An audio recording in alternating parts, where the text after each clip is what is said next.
Hey everyone, welcome back. In today's video, we're going to be doing a week in the life of my beloved sourdough starter. I get so many questions about sourdough starter, and I got thinking about it. Wouldn't it be easier to just show you all through the week how I actually use my starter, how I feed it, how long I leave it out, how I know it's ready for the refrigerator after it's been fed, all of those things. And that way you can just have a visual of exactly what I do with my starter, and my starter works remarkably well using this method. So we're going to dive into this. My starter, I used it this morning. I'm actually making another video today on sourdough pizza crust. That's probably already up. And so I was a little bit low on starter. I'm going to show you exactly how low I was on starter.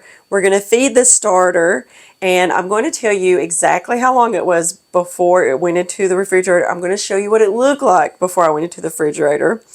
But I do want to make a disclaimer. I don't mark my jar. I don't go by doubling, and so I just know that it's ready, and I'm going to show you how I know. All right, so I'm going to bring the camera over here, give you a good shot. I'm going to show you how low this sourdough starter is. This starter, I've used out of it 3 times, I think, and it was fed sometime last week, but it's still active. It's fine. It was getting a little bit of hooch on top, but I've learned it'll be just fine. I use it just until it needs to be fed again. So that gives you an idea. This was fed sometime last week. We were kind of busy, and I didn't do as much sourdough last week. So let's get you over here and take a look at this starter. So here's how much starter I have left this morning. Probably between 1/4 and 1/2 of a cup of starter. You can see that it is, if I can get that to focus, there's a little bit of liquid in there. You can see that on top. So it's definitely ready to be fed. I did use this straight out of the fridge just a few minutes ago. Alright, so to feed my starter, I like to do around 3/4 cup of water and a cup of flour. I like a bit of a thicker starter, so this is totally up to you. If you want to feed it a cup of water and a cup of flour for just a bit looser, that's fine. Also, I feed my starter whatever I have on hand. I don't have enough flour that's ground up right now to feed my starter, so I'm just going to use some all-purpose flour. So here's the water, and we're going to do a cup. And I'm not particular about this measurement, just a cup of flour. I don't weigh it or anything like that. I just dump it in. These little things are really handy for stirring your sourdough starter. I'll link these down below. It's just really nice to have something long. And of course, if you're using a mason jar, you wouldn't need something quite so long, but I like these jars. Now you can see that that's pretty thick. It's not like a stiff starter by any means, but it's a thicker starter. And just make sure you really grab from the bottom of the jar and scrape. That's why I like these too, because you can scrape the bottom of the jar. Scrape it and mix it. Make sure you get lots of air. Air is a big component of sourdough, as much as the water and the flour. So, all right, that looks good. I'm going to put this in the sink, and I'm just going to put my lid on.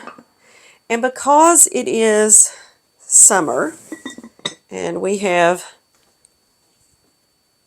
plenty of fruit flies in this house, I cover mine with a tea towel just to protect it from getting any critters in there. Now it's 8 a.m. We're just going to leave this sit, and I will probably start checking it around 11 or 12, around the 3 to 4 hour mark, and then we'll go from there.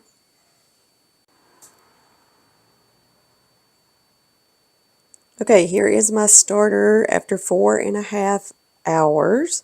As you can see, it's very bubbly.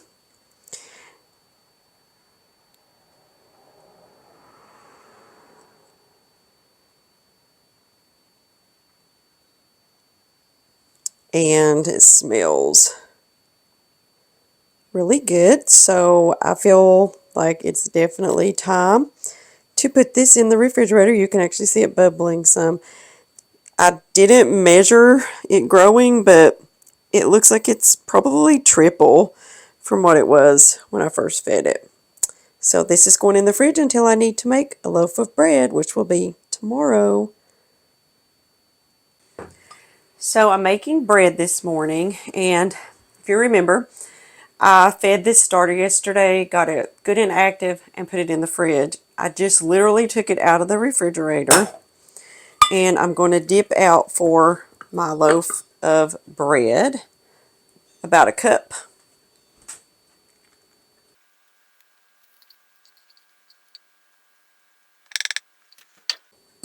And that's it. It's going straight back in the fridge. I have enough starter for another loaf of bread, maybe one more time, but probably one more loaf of bread, and then we'll feed it again. So this is day 2.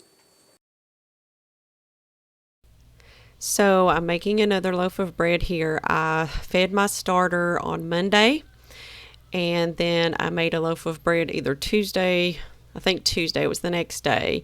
Today is Friday, and I am making another loaf of bread, and this uses up the rest of the starter. I have just a little bit left over after adding this to the bread dough.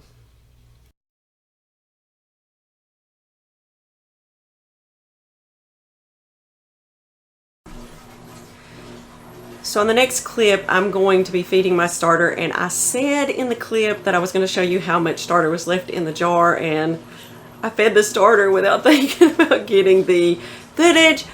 So I'm really sorry about that. But I had less than a quarter cup of starter in the jar before I fed it, so that gives you an idea of how much that I had left. It was maybe even, well, it was less than a quarter cup. I won't say it was an eighth of a cup because I didn't measure it, but it was somewhere between an eighth of a cup to a quarter of a cup. And that's when I feed my starter, when it gets down to just a little bit right in the bottom of the jar. So we've made it to the last day of the week with my sourdough starter. I'm going to overlay how much is left in the jar, but it's almost empty. Made a loaf of bread this morning, and now I'm going to feed it and let it get active before I put it in the fridge. I do want to make a note that I pulled this straight from the fridge to make my bread like I always do this morning. And so we're going to feed it. What I have available right now is some of my freshly milled kamut flour. So I'm going to do about a cup of that.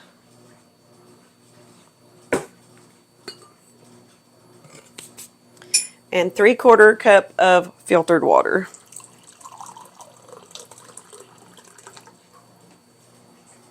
Now we're going to stir that very well, making sure to pull up from the bottom where the little bit of starter was left. So I'm going to cover this, wrap it in a towel since we have fruit flies in the kitchen, and check on it in about 4 to 5 hours, and then it'll be ready for the fridge again once it gets active.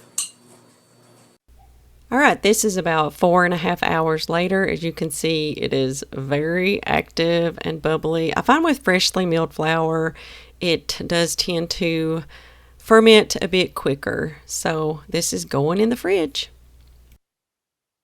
All right, guys, I hope you enjoyed the video today, and that gave you an insight in how I actually use my starter in a week. I don't have to feed mine that often because I just make bread 2 or 3 times a week. So when I feed it up, I can actually get through the week before I have to feed it again. And I just hope that that gave you kind of a visual of how I take care of my sourdough starter, and kind of ease that wondering, when do I need to feed it? You know, how long do I need to let it sit out, and things like that. So if you enjoyed the video, please give it a thumbs up. If you enjoy videos on cooking from scratch, gardening, food preservation, and homesteading, please consider hitting that subscribe button down below. It really helps the channel, and we appreciate that. Check out our website, therosehomestead.com, for a lot of printable sourdough recipes, so go check that out. And we'll see you on the next video.